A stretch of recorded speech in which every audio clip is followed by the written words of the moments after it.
አሁን አርሲ እየጸዳች ነው። ቅዱስ ሲኖዶሱ ካልፈታው ማን ይፍታው ችግራችን?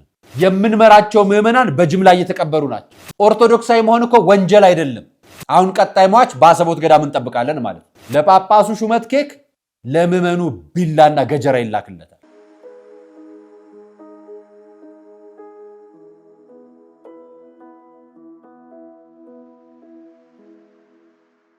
ሰላም ጤና ይስጥልኝ ውድ የቃል ቀርን ሚዲያ ቤተሰቦቻችን እንደምን አላችሁ? በያላችሁበት ሰዓት አቆጣጠር እንዳላችሁበት ሁኔታ ሰላማችሁ ብዝት ይበል ማለት ፈልጋለሁ።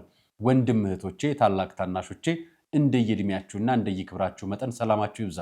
ታሞ የተኙ በሆስፒታል ያሉ በጽብል ስፍራ የሚገኙ ወገኖቻችንን እግዚአብሔር ከክፉ ነገር ይጠብቅልን። ዛሬ በዓለ ሲመትና በዓለ ሞት አሳያችኋል። ሁለቱንም ማለት የአሰቦት ገዳም 50 አባቶች ከቤታቸው ተፈናቅለዋል። እሱንም በማስረጃ አሳያችኋለሁ። ሌላኛው መረጃ ደግሞ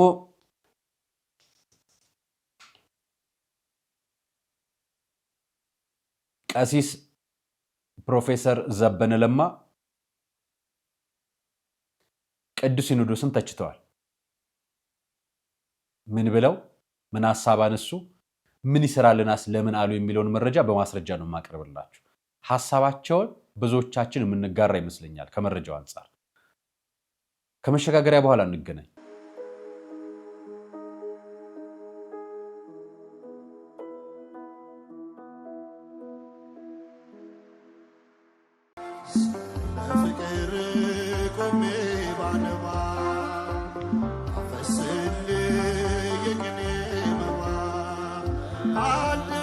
ረሃብ ክፉ ነው፣ ለሞት ይዳርጋል። ጾም በረከት ነው፣ ከአምላክ ያስታርቃል።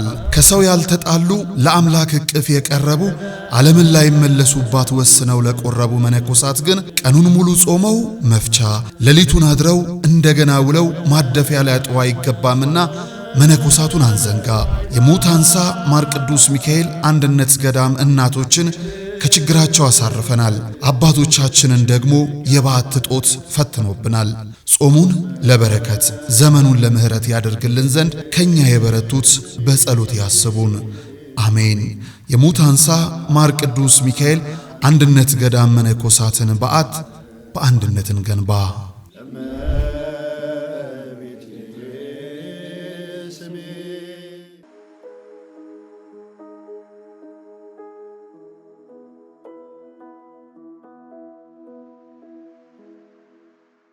አመሰግናለሁ።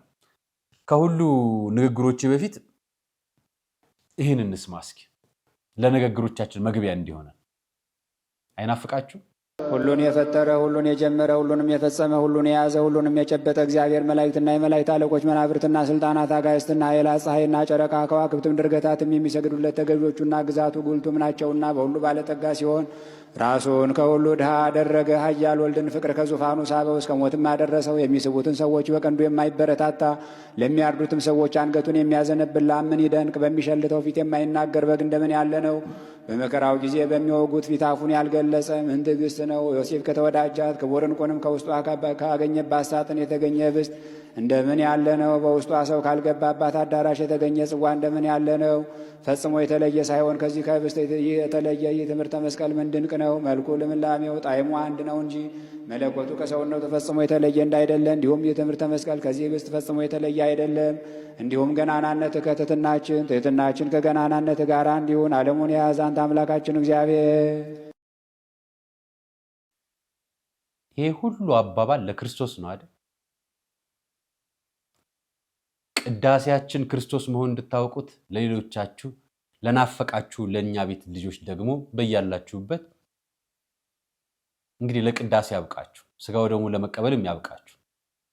ትልቁ ፈተናችን አሁን ክርስትናችን ነው አይደል? ገዳማውያን አባቶቻችን ፈተና ሲመጣ ክርስትናችን ይጠነክራል እንበረታለን ይላሉ።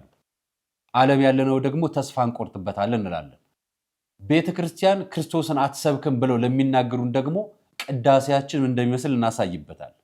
እውነት ጠጋ ብላችሁ ላወቃችኋት ቤተክርስቲያንን ዛሬ አይደለም ዘላለም የማትጠገብ የምትናፍቅ ቤተክርስቲያን እንዳለች እንድታውቁ ይረዳችኋል። ካላወቃችሁም በራሳችሁ የምታመልኩት አምልኮ ስርዓት ካለ በእናንተ ሄዱ። እኛ የእናንተን አንጋፋም፣ የእናንተንም ማወቅ አንፈልግም፣ መጨቃጨቅም አንፈልግም። ምክንያቱም ዓለም ሁሉ ከሚመሰገንበት ክርስቶስ ከተፈጠረበት፣ ክርስቶስ ካረፈበት፣ ክርስቶስ ካረገበት፣ ስጋ ወደሙን ከቆረሰበት፣ ቤተክርስቲያንን ከሰራበት ቤተ መቅደስ የትም አንሄድ። ይሄን ለሁላችሁ ነው መልእክቴ። ከዛ በማሻገር ዛሬ በዓለ ሲመት አነሳላችኋለሁ። ዛሬ የብፁዕ ወቅዱስ አቡነ ማትያስ 13ኛው በዓለ ሲመት የተከናወነ ነው። ይሄ የምታያቸው ፎቶዎች የእሳቸው በዓለ ሲመት ስነ ስርዓት ላይ ብፁዓን ሊቃነ ጳጳሳት፣ የሀገረ ስብከት ሊቀ ጳጳሶች፣ ስራ አስኪያጆች፣ መንበረ ጸባዖት ሰራተኞች በተገኙበት ሁሉም ነው እያከናወን ያለው።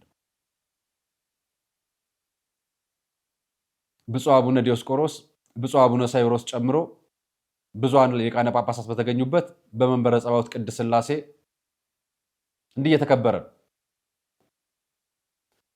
መንበረ ጸባዖት ግን ትዝ አላችሁ? ጥር ላይ አይመረቅ ብለን ነበር አምና አይደለም? መንበረ ጸባዖት ይሄንን ተንብኔን ተመለከታችሁት? ይሄንን ምስል መስቀል ሊረገጥ ነውና እባካችሁ ብፁዓን አባቶቻችን ብለን በአካል ሄደን የመንበረ ጸባዖት ቅድስት ሥላሴን ስራ አስኪያጅ በአካል አናገርኳቸው። አይ እኛን አይመለከትም ሲኖዶሱን ነው የሚመለከተው አሉ። ሲኖዶሱ እስካሁን ድረስ ይህንን ጉዳይ አጀንዳም አልሰጠውም፣ ሐሳብ አላናገረውም። ከላዩ ላይ ምንጣፍ ተነጥፎበት መስቀሉ እየተረገጠ ቅዳሴ ይቀደሳል። የእሱን ጉዳይ ምን አድርጋችሁት ነው? ልለፈው፣ ወደ ዋናው ጉዳይ ልግባ። እሳቸው የተናገሩትን ንግግር ነው የምነግራችሁ፣ ሙሉን የራሳቸውን ንግግር። ብፁዕ ወቅዱስ አቡነ ማትያስ ቀዳማዊ ፓትርያርክ ርዕሰ ሊቃነ ጳጳሳት ዘኢትዮጵያ ሊቀ ጳጳስ ዘአክሱም ወጨጌ ዘመንበረ ተክለ ሃይማኖት 13ኛ በዓለ ሲመት በመከበር ላይ ይገኛል። ይህንን ያለን ማህበረ ቅዱሳን ነው። ሁሉም አቅማችን ለሐዋርያ ተልኳችን በሚል ቃል ኪዳን ወደ ተጨባጭ ተግባር እንሻገር ያሉት ቅዱስነታቸው እንደ ቤተ ክርስቲያን ዕድሜና እንደ ተልኳችንም ጥራት ለዓለም መድረስ ነበረብን ብለዋል። ይህ ሊሆን የቻለበት ምክንያት ከበረቱ ውጭ ያሉትን አስተምርና አሳምኖ ማስገባት ተልኳችን ችላ ብለን በመቆየታችን መሆኑ ሊሰመርበት ይገባል ብለዋል። ቅዱስነታቸው የቤተ ክርስቲያናችን ተልኮ አሁን ባለበት የሚቀጥል ከሆነ አደጋ ያስከትልብናል ብለዋል። አሁን ባለበት የሚቀጥል ከሆነ አደጋ ያስከትልብናል። ይህ ማለት የተለያዩ ሙከራዎች እንደነበሩ ያነሱት ቅዱስነታቸው በወቅቱ የነበሩ ርቱዓነ ሃይማኖት ነገስታትና ሊቃውንት ቤተክርስቲያን ጠንካራ ጥበቃ ቤተክርስቲያናችን ከመሰነጣጠቅ ተርፋለች። በማንና በማን? በርቱዓነ ሃይማኖት ነገስታትና ሊቃውንተ ቤተክርስቲያን። አሁን ይሄ ነገር አለ፣ ቤተክርስቲያን የሚጠብቃት አለ፣ እናያለን። ዛሬም ቢሆን በዚህ አይነት ተጋርሎ ተጠብቆ የቆየችው ተልኳችን መልካም አስተዳደር በማስፈን ረገድ ክፍተት መኖሩን የማይካር ነው ያሉ ሲሆን ዛሬም ቢሆን የቤተ ክርስቲያናችን አገልግሎት በጉት የሚጠብቁ ብዙ መሆናቸውን አንዘንጋ ብለው መግለጫ ወጥተዋል። ስለዚህ ብፁዕ ወቅዱስ አቡነ ማትያስ ያወጡትን መግለጫ እያየን ነው፣ እየሰማን ነው። እኛስ ምን እያደረግን ነው ነው ጥያቄው። ይህን አየን፣ ይህን ሰማን። እሳቸው እንደነገሩን ተልኳችንን ችላ ብለን ቆይተናል። ጳጳሱ፣ ካህኑ፣ ሊቃውንቱ፣ ሰባኪያነ ወንጌሉ፣ ዲያቆናቱ፣ ምዕመኑ ማጋ ነው ጉድለት ያለው። አሁን ችግሩን የብፁዕ አቡነ ማትያስ ንግግር እናገኘዋለን፣ ብፁዓን ሊቃነ ጳጳሳትም ላይ እናገኘዋለን፣ የቤተ ክርስቲያን አስተዳዳሪዎችም ላይ እናገኘዋለን። ምዕመናንም የሚናገረው ይህንን ነው። ሚዲያ ላይ እኛ ማህበራዊ ሚዲያ መንፈሳዊ ቻናሎች ቀረብ ብለን የምንሰራ ሚዲያዎች የምናገረው ይህንን ነው። ማን ይፍታው? ቅዱስ ሲኖዶሱ ካልፈታው ማን ይፍታው ችግራችንን? እነሱ ካላዩት ማን ይመልከትልን? ይኸው በመንበረ ጸባዖት የነበራቸው በዓለ ሲመት ስነ ስርዓት። አዎ ነገስታቱ፣ መሪዎቹ እና ሊቃውንቱ በጋራ በመሆን ቤተክርስቲያንን ጠብቀዋታል። ዛሬስ መንግስት ይጠብቃታል? ሊቃውንቱ እየጠበቋት ነው? ማን ነው እየጠበቃት ያለው? እግዚአብሔር አይደል? ነገር ግን ነገስታቱ ያኔ በማገዛቸው ከብዙ ፈተናዎች ተሻግራለች። አሁንስ ምዕመናን እየተገደሉ ነው፣ ካህናት እየታረዱ ነው። ቤተክርስቲያን እየተዘጋ ነው። አሁንስ ማን እየጠበቃት ነው? ብፁዕ አቡነ ዲዮስቆሮስም ንግግር አድርገዋል። የብፁዕ አቡነ ዲዮስቆሮስ ንግግር እኛ የተሾምነው የቤቱን ክብርና አንድነት እንድጠብቅ ነው ሲሉ ተናገሩ። እንዲህ ያሉ ሙሉ ንግግራቸው ባለንበት ዘመን በመላው ዓለም ይህንን ቤተሰባዊ መሰረት ያለው የቤተክርስቲያን አንድነትና ውሉደ እግዚአብሔር ህብረት የሚፈታተን ብዙ እንቅፋቶች ውስጥ እንገኛለን ያሉት ብፁዕ አቡነ ዲዮስቆሮስ ይህን ለማሽማሽ በማሸነፍ በእኛ ላይ የተጣለ አደራ። እሺ ብፁዕነታቸው አክለውም እኛ በቤተክርስቲያን ውስጥ የተሾምነው እግዚአብሔርን ወክለን እንድናገለግል የቤቱን ክብርና አንድነት እንድጠብቅ ነው ብለዋል። የዛሬውን ባለ ሲመት ኢትዮጵያውያን ብፁዓን አበው ሊቃነ ጳጳሳት፣ ሊቃውንትና ቀሳውስት አባቶቻችን በብዙ ድካም ያስጠብቁትን ልዕልና በመጠበቅ ሊሆን እንደሚገባም ብፁዕነታቸው አሳስበዋል። የተሾምነው የቤቱን ክብርና አንድነት እንድንጠብቅ ነው። ብፁዓን ሊቃነ ጳጳሳት መካከል የብሔርና የቋንቋ ጉዳይ ይነሳ። አንድነቱ የተናጋው ከላይ አይደለም። ምዕመን እየጮህና እያለቀሰ ያለው ከላይ አይደለም። ገዳማውያን መከራቸውን ያሉ ይሰቃያሉ፣ ምዕመናን ይታረዳሉ። ይሄው አሁንም የሬሳው ደም እንኳን አልደረቀም፣ ትኩስ ነው። እና ማንን ነው የምንጠይቀው? እናንተም ትናገራላችሁ፣ እኛም እንናገራለን። ሁለታችንም አሳሳቢ ሆነን ማን ሊፈታው ነው? አዎ አባቶቻችን ናቸው። አዎ ብፁዕ ቅዱስ አቡነ ማትያስም ብፁዓን ሊቃነ ጳጳሳትም የቅዱስ ሲኖዶስ አባቶቻችን ናቸው። ማን ይፍታው ታዲያ? ውሳኔ ካላቀረባችሁልን፣ እንደ መሪ እንደ በጎቹ እረኛ ካልሆናችሁልን ማንን ነው የምንጠይቀው? አልተፈታም፣ ሰው እየሞተብን ነው እያልን እኮ። እንደውም በዚህ ቀን በዚህ ጊዜ እኛ ሐዘናችን ጥቁር ለብሰን አመድ ተከናንበን ቤተክርስቲያን ጥቁር ለብሳ ማልቀስ የሚገባት ዘመን ላይ ነው ያለነው። እኚህ ሬሳዎች ኢትዮጵያውያን ሬሳዎች ናቸው። 21 ነበር የተገደሉት፣ እስከ ትላንትናው ድረስ 33 ደርሰዋል። ያዋቸው በጅምላ ነው የተቀበሩት። የምንመራቸው ምዕመናን በጅምላ እየተቀበሩ ናቸው። እንደ ሊቃነ ጳጳሳት፣ እንደ በጎቹ እረኞች፣ እንደ ምዕመናን አባት በሌላቸው ልጆች መስለን እየተገደልን ነው። ኦርቶዶክሳዊ መሆን እኮ ወንጀል አይደለም። አሁን እኮ ኦርቶዶክሳዊነት ወንጀል የሆነባቸው ስፍራዎች አሉ። ኦርቶዶክሳዊ የሆነ የተገኘ ሕፃንም አዛውንትም ሽማግሌ ይገደላል። ነፍሰ ጡርም አራስም ሴት ትገደላለች። አሮጊትም ሕፃንም ሴት ትገደላለች። የ9 ዓመት ሕፃን፣ የ4 ዓመት ሕፃን፣ የ78 የ97 የ81 ዓመት ሽማግሌም ታርደው ተገድለዋል። ኦርቶዶክሳዊ በመሆኑ ያኔ ነገስታቱ ይጠብቁት ነበር። ያኔ መሪዎቹ እምነቱን ያከብሩት ነበር። አሁንስ እኛ አዛውንት አቶ እንደሻ ይባላል። አሁን አርሲ ላይ በገጀራ ከተጨፈጨፉት መካከል እሳቸው አንዳኛው ናቸው የተረፉ። እግራቸውን ደጋግመው ከመቁረጣቸው የተነሳ ደቋል አጥንታቸው። አቦ ምሳ ሆስፒታል ወሰዷቸው፣ ተርፈው ህይወታቸው ተርፎ አቦ ምሳ ይሄንን አንችልም ብለው አዳማ ሪፈር ላኳቸው። እኛ አባት ሀብታቸው፣ ንብረታቸው፣ ቤታቸው፣ ከብቶቻቸው ተነርተዋል። የተረፈው ቤታቸውም ተቃጥሏል። ከለበሱት ልብስ ውጭ አንድም ሀብት የላቸው፣ አንድም ገንዘብ የላቸው። የኛ አባት ጳጳሶች እኮ እናንተ ናችሁ። መቼም የትም ዓለም ላይ የሚገኝ ጳጳስ ኦርቶዶክሳዊ ጳጳስ ለኔ አባቴ ነው። የትም ቦታ ቢሆን ለኛም ጳጳስ እኔ ልጃቸው ነኝ። ባጠፋም ባለማም መልካም ብሰራም መልካም ባልሰራም ኦርቶዶክሳዊ ልጅ እስከሆንኩ ድረስ አባቶቼ ናቸው፣ እኔም ልጃቸው ነኝ። እንደ ልጅ ታዛቸዋለሁ፣ ስደክምም ያነሱኛል ብዬ አምናለሁ። ይኸው አንዱ በጋችን አንዱ በግ እንደኛ መመን የሆነው አንዱ በግ አዛውንት የሆኑት የ76 ዓመት አዛውንት የ70 ምናምን የ66 ዓመት አዛውንት ይኸው በገጀራ ተቆራርጠው ተርፈው ሆስፒታል የሚረዳቸው ብራተው ቁጭ ብለዋል። ሆስፒታል የሚረዳቸው ይሄን ሕፃን አስታወሳችሁ? የ4 ዓመቱን ሕፃን የባለፈው እርድ ላይ ከእናቱ ጀርባ ታዝሎ በገጀራ ተቆርጦ የተረፈው ልጅ ነው።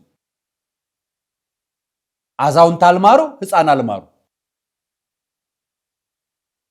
እና መሪዎች ነን አላችሁ። እኛም መሪ ናችሁ እንላለን፣ እናውቃለን። መሪነታችሁ ተግባሩ የቱ ጋር ነው? እኛ ጥያቄ። ብፁዕ አቡነ ኤልሳ ተመደቡ፣ እሳቸውም ገብቶ እያለቀሱ ነው።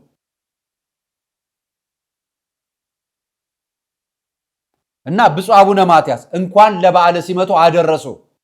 የመጀመሪያው መልእክት ብፁዕ ቅዱስ አቡነ ማትያስ። በነገራችን ላይ በኢትዮጵያ ኦርቶዶክስ ተዋሕዶ ቤተክርስቲያን አንድ ብፁዕ ወቅዱስ የሚባሉት ብቸኛው ብፁዕ ወቅዱስ አቡነ ማትያስ ብቻ ናቸው። በዚህ ጊዜ በእያንዳንዱ ዘመንም ለሚኖሩት ፓትርያርኮች ብፁዕ ወቅዱስ ይባላሉ። ከዛ ውጭ ለሁሉም አባቶቻችን ብፁዕ ነው የምንለው። ስለዚህ ከአዛውንት እስከ ሕፃን የማይምሩ ከሆነ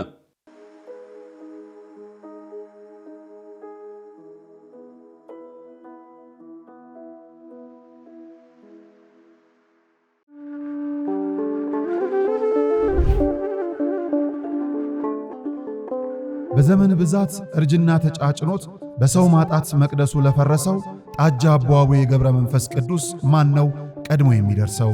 ምድሩ ለምለም ሀገሩ የጀግና ጦርነት ፈተነው እንጂ የማያውቅ ልመና። ዛሬ ግን አዛውንቶቹ ጉልበት ከርቷቸው፣ ወጣቶቹ ግራ ገብቷቸው የአቡዬ ቤተ መቅደስ ሊፈርስ ተቃርቧልና ስለ አቡዬ ብላችሁ የጻድቁን ቤተ መቅደስ እንገንባ።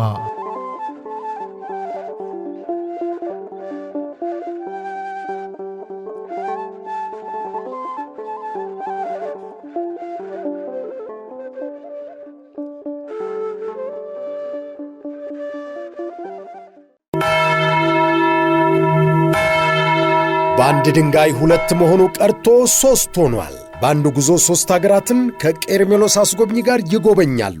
የደብረ ዘይትን የፋሲካንና የእርገትን በዓላት ምክንያት በማድረግ ወደ ኢየሩሳሌም፣ ግብፅና ጆርዳን ሀገራት ጉዞ አዘጋጅተን በምዝገባ ላይ ነን። በኢየሩሳሌም ጌታችን ከተወለደበት እስካረገበት፣ በጆርዳን መጥምቀ መለኮት ዮሐንስ የታሰረበትና ሰማዕትነት የተቀበለበት ማኪሮስ፣ በግብፅ ቅባ ቅዱስ የሚያወጣው ስዕለ አድኖና ሲና ተራራ ከሚጎበኙ ቦታዎች ጥቂቶቹ ናቸው። በኢየሩሳሌም ጉዞአችን ተጨማሪ ሀገራትን ማስጎብኘታችን ለየት ያደርገናል። በግብፅ ለእያንዳንዱ ተጓዥ በፈዋሽነቱ የሚታወቀው የእመቤታችን ቅባ ቅዱስ ይታደላል። አድራሻ የቅዱስ ዑራኤል ሁለገብ ሕንፃ 4ኛ ፎቅ፣ ስልክ 0947 21 21 21 ወይም 0947 27 27 27። ምቾቶ ተጠብቆ ከእኛ ጋር ይጓዙ። ቀርሜሎስ አስጎብኚ።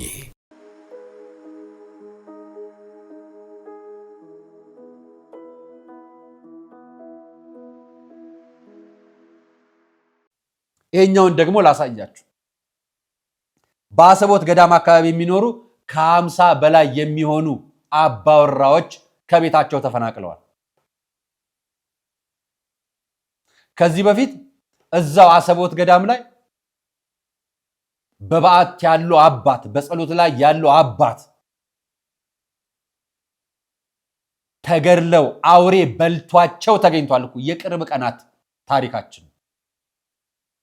ይሄ ሾርቲ ሜሞሪ የሚባል ነገር የለውም ኦርቶዶክሳዊ። በነገራችን ላይ ታሪኩን ጊዜ እስኪቀልጠውና መናገር የሚገባው ጊዜ እስኪመጣለት ድምፁ የሚሰማበትና የሚያደምጠው አባትና የሚያደምጠው ኃላፊ እስኪኖር ድረስ ታሪኩን ይዞት ቁጭ ይላል። አይረሳው። የበደልነውን በደል ያውቃል፣ ያጠፋነውን ጥፋት ያውቃል፣ ዝም ያልነውን ዝምታችንም ይቆጥርብናል ያውቃል። ስለ አቡነ ያሬድ ዝም ብለን አናውቅ። እናውቃለን ዝም እንዳሉ። ዝም ያሉበትንም ታሪክ ግን ዛሬ የሚነገርበት ዘመን እንዳልሆነ እንደገባን እንደተረዳናቸው አውቀን ዝም ብለናል። ብፁዕ አቡነ ኤልሳ ሄዱ። ምን አደረጉ? ምን ተረፈ? ምንም። ይኸው አሁን ደግሞ አሰቦት ገዳም አካባቢ ላይ ይጠበቃል ተብሎ የሐረርጌ ሊቀ ጳጳስ እንዲሁም የክልሉ የጸጥታ ኃላፊዎች ኮማንድ ሆነው ሄደው ቦታው ላይ ጥበቃ እንዲደረግ፣ መሳሪያ እንዲታደል፣ ከፍተኛ ጥበቃ እንዲደረግ አዘው በመጡ ማግስት አሰቦት ገዳም ደግሞ ሊወረር ነው። አሁን ቀጣይ ሟች በአሰቦት ገዳም እንጠብቃለን ማለት ነው። ከዚህ እያየን ከታሪካቸው እየሰማን ቀጣይ ግድያ በአሰቦት ገዳም አስጊ ነው። ምክንያቱም ነዋሪውን አፈናቅለውታል። አሁንም ጥይትና ስጋት ፈርቶ ሸሽቷል። አካባቢ የሚጠብቃቸው ነዋሪ እየሸሸ ነው። የሚሸሸው ለምንድን ነው? እዛው ጋር ጥቃት ስላለ። ቀጥሎ ገዳሙሳው አሁን ጥያቄ ነው። ለዚህ ነው አባቶቻችን ለእናንተ የምንጠቁመው። የተፈናቀሉ አባወራዎች ውስጥ ህፃናት፣ ሴቶች፣ እናቶች፣ አባቶች፣ ወጣቶች የሚገኙ ሲሆን ከእነርሱም ውስጥ የተደበደቡና ከተተኮሰባቸው ጥይት ያመለጡ እንዳሉ ለማወቅ ተችሏል። አሁን ገዳሙ ዙሪያ ነዋሪው ጸዳ። ቀጣይ ገዳሙ ነው። አሁን አርሲ እየጸዳች ነው። ቀጣይ ቤተክርስቲያኑ ብዙ ዝጋ አለ አይደል? ስለሱ እንግዲህ እዛ ስላሉት እናንተም ትሰማላችሁ። እኔ ላልጨምርላችሁ ላሳያችሁ አንድ ነገር። እንደው ያሰቦዲትን ገዳም ካነሳሁት አይቀር ለመትረፍ ነው አይደል የምናወራው? ለመዳን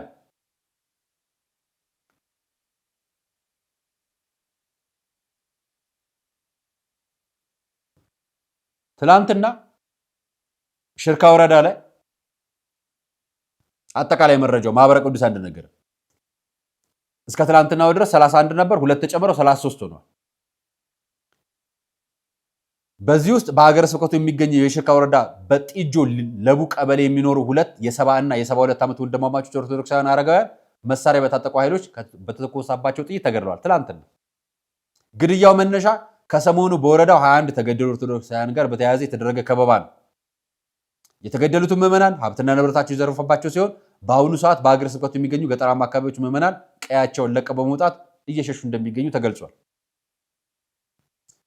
በተጨማሪም እስካሁን ሀገረ ስብከቱ ባለው የሽርካ ወረዳ ብቻ 164 በላይ ኦርቶዶክሳውያን መገደላቸውን መረጃዎች ያሳያሉ። ይህ እንዳለ በተፈጸመው ጥቃቶች በህይወት ይኑሩም ወይም ይሙቱ የማይታወቁ በርካታ ምዕመናኖች እንዳሉ ተነስቷል። ሁለት ወንድማማች ስነስርዓት የቀብር ስነስርዓት በትላንትናው ዕለት በጋለማ ገብረ ክርስቶስ ቤተክርስቲያን መፈጸሙ በደረሰው መረጃ ማወቅ ተችሏል። ሞታችን ነው ዜናችን፣ በዓለ ሲመታችን ነው ዜናችን። አንድ ጊዜ አንድ ውጭ ሀገር የሚኖሩ ጳጳስ ናቸው። የምን ሀገር ጳጳስ እንደሆኑ አሁን ረስቸዋለሁ፣ ዘንግቸዋለሁ፣ ቃል በቃል ባላስታውስም $50 እያዋጣው ምዕመናን የጳጳሱን ሊቃነ በዓለ ሲመት ያከብራል። እዚህ ያሉ ምዕመናን ክርስቲያን በመሆናቸው ይገደላሉ። ለጳጳሱ ሹመት ኬክ ለምዕመኑ ቢላና ገጀራ ይላክለታል። ለጳጳሱ አስኬማ፣ ለጳጳሱ የክብረ ክህነት ልብስ፣ ለምዕመኑ ደግሞ ገጀራና ጥይት፣ ዱላና ሞፈር፣ ሆስፒታልና ጎዳና ማደር፣ ቤት አለመኖር፣ ቤት መፈናቀል፣ ችግርና ስቃይ ደርሰዋል። እና ለኔ ይሄ ጥቁር በዓለ ሲመት ነው። ለምዕመናኑ ነጭ ቦት ነው። ለኔ ጥቁር በዓለ ሲመት የሆነው ለምን እንደሆነ ልንገራችሁ። ቀሲስ ዘበነ ለማ የተናገረው ሙሉ ድምጽ ላሰማችሁ፣ ተመልከቱ። ስለ ብፁዓን ሊቃነ ጳጳሶቻችን የተናገረው አንድ ክርስቲያን ሲሞት እኮ ሲኖዶሱ በጣም ውሳኔ ማሳለፍ አለበት። ምንድነው እንደ ዝም ብሎ እንስሳ እንደሞተ የሚቆጠረው? ልጆቿንና ቤተክርስቲያኗን ጠብቃ መኖር አለባት። ታዲያ ምንድነው የሲኖዶስ ትርጉም? ስለ ገንዘብ ነው የሚወራው? ስለ ህንፃ ነው እንደሚወራው? ሁሉ ጊዜ በዚህ መልክ ነው ቤተክርስቲያኗ ራሷን መጠበቅ ያለባትና አጋጣሚ በዚህ ሰሞን ያለው ነገር ስለነካይ ነው ይሄን የምናገረውና ክርስቲያኖችም በጾም ጊዜ ሆነ ከጾም በኋላ ራሳችንን ማጠንከር ከእግዚአብሔር ጋር ጠንካራ የሆነ ግንኙነት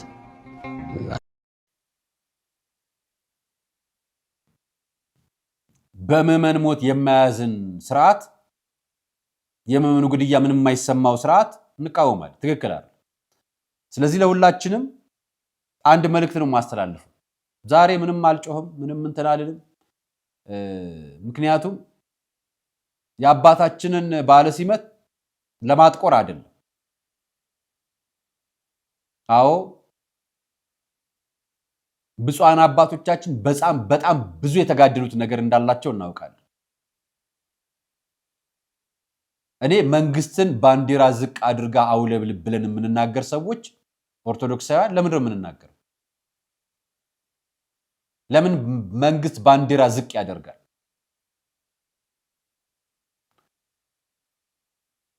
መንግስት መከላከያ ላክና እንዲያደርግ ብሎ ከመጮ በፊት የኛ ቤት ሐዘናችን የቱ ጋር ነው ያለው? በመግለጫ ብቻ ነው የሚያልቀው? የምር አዝነናል ብቻ ብለን ነው የሚያልቀው?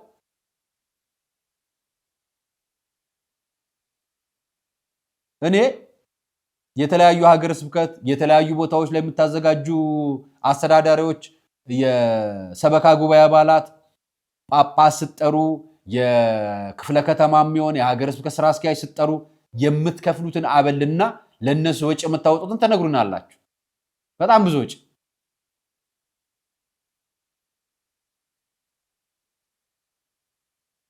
ደጀ ሰላም የወደቀ የሥላሴ ህንፃ ግን የሚያነሳ ሰው የለም፣ የሚያነሳ ደብር የለም፣ የሚያነሳ ስርዓት የለም። በእምነታቸው ለተገደሉ ክርስቲያኖች ሐዘናችን ጥልቅ አይደለም። ከመግለጫ ባለፈ ያደረግነው ነገር የለንም። ዛሬ እኔ አንዱን ወርፋለሁ፣ አንዱ እኔን ይወርፋል፣ አንዱ አንደኛውን ይወርፋል፣ ወይ ደግሞ ክፉ እንናገራለን፣ ጥሩ ያልሆነ ንግግር እናገራለን። ከዛ ምን አረግን? ዝም።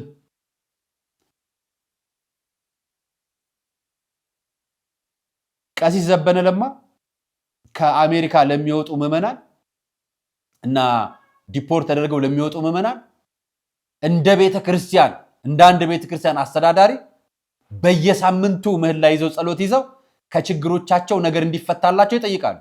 ምክንያቱም ውጭ ያሉ ቤተሰቦቻቸው እዚህ የሚያስተዳድሩት ቤተሰብ አላቸው፣ እዛ የሚኖሩት ኑሮ አላቸው፣ ልጆች አሏቸው፣ እዚህ የሚያስተላልፉት ለሰው ያሳለፉት ለረጅም ዘመናት የኖሩበት ህይወት አላቸውና ህይወት ነው ድብልቅልቅ ያለችባቸው።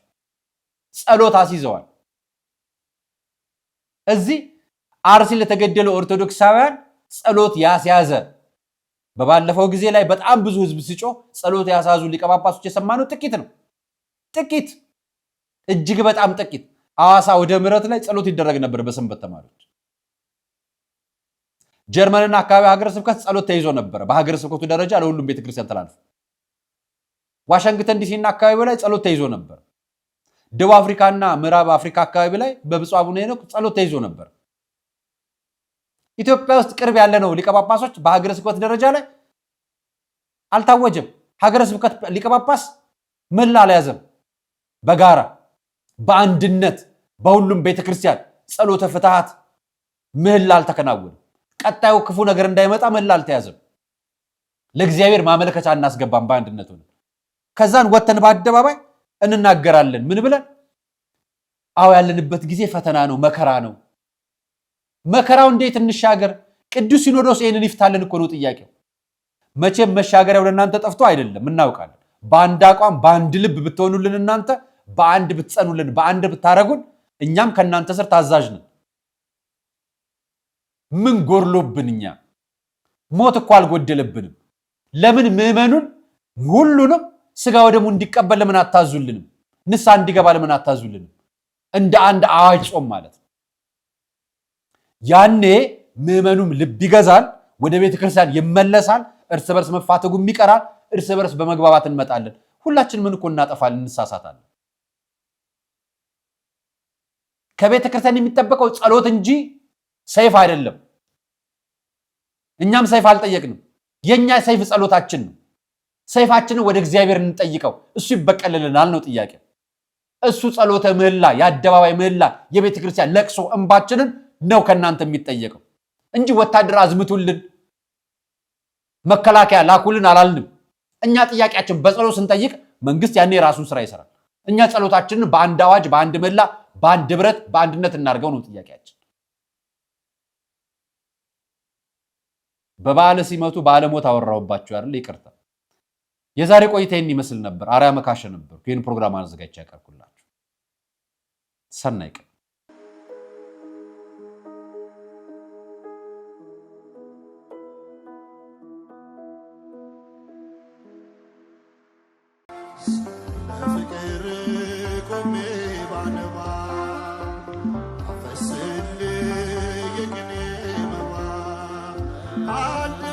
ረሃብ ክፉ ነው፣ ለሞት ይዳርጋል። ጾም በረከት ነው፣ ከአምላክ ያስታርቃል። ከሰው ያልተጣሉ ለአምላክ እቅፍ የቀረቡ ዓለምን ላይመለሱባት ወስነው ለቆረቡ መነኮሳት ግን ቀኑን ሙሉ ጾመው መፍቻ፣ ሌሊቱን አድረው እንደገና ውለው ማደፊያ ሊያጡ አይገባምና መነኮሳቱን አንዘንጋ። የሙት አንሳ ማር ቅዱስ ሚካኤል አንድነት ገዳም እናቶችን ከችግራቸው አሳርፈናል። አባቶቻችንን ደግሞ የበዓት እጦት ፈትኖብናል። ጾሙን ለበረከት ዘመኑን ለምሕረት ያደርግልን ዘንድ ከኛ የበረቱት በጸሎት ያስቡን። አሜን። የሙት አንሳ ማር ቅዱስ ሚካኤል አንድነት ገዳም መነኮሳትን በዓት በአንድነት እንገንባ።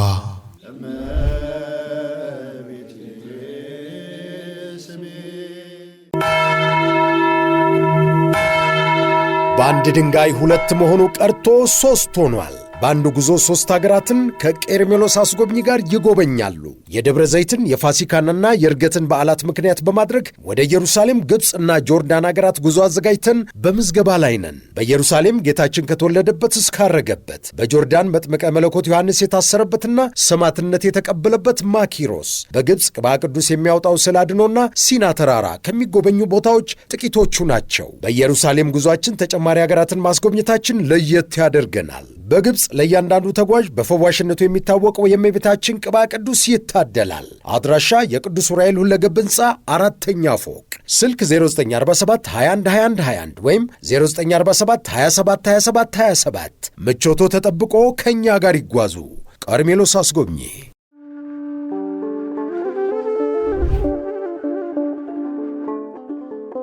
በዘመን ብዛት እርጅና ተጫጭኖት በሰው ማጣት መቅደሱ ለፈረሰው ጣጃ አቦአቡ የገብረ መንፈስ ቅዱስ ማን ነው ቀድሞ የሚደርሰው?